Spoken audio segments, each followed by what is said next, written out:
Carl Anthony Williams was born in Melbourne on October 13, 1970.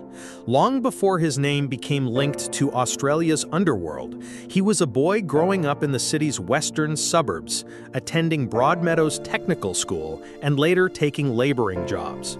To the outside world, there was little to suggest he would become one of the central figures in Melbourne's gangland war. But by the 1990s, Williams was moving further into crime. His early convictions included stolen property, criminal damage, and drug offenses. He married Roberta, ran a small children's clothing business that failed, and became involved in the drug trade.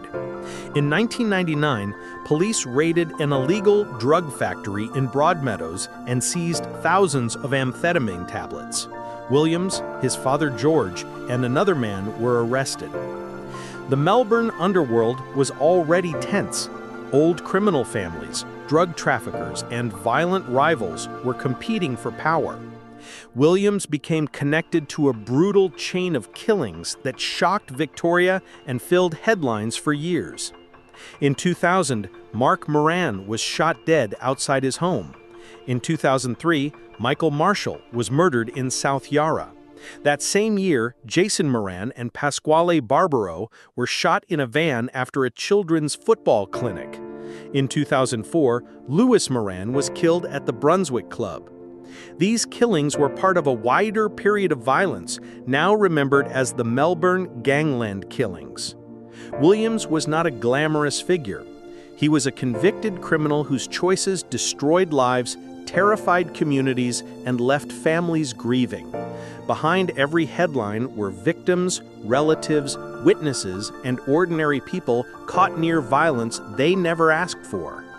In 2004, Williams was arrested. In 2006, he was sentenced for the murder of Michael Marshall. Then in 2007, he pleaded guilty to the murders of Jason Moran, Lewis Moran, and Mark Malia, and to conspiracy to murder Mario Condello. He received multiple life sentences with a non-parole period of 35 years. He would not have been eligible for parole until old age. Inside prison, Williams remained a high-profile inmate. He was held at Barwon Prison, a maximum security facility near Geelong. Reports later said he had become an informer, creating further risk around him. On April 19, 2010, Carl Williams was killed inside Barwon Prison by fellow inmate Matthew Johnson. Williams was 39 years old. Johnson was later convicted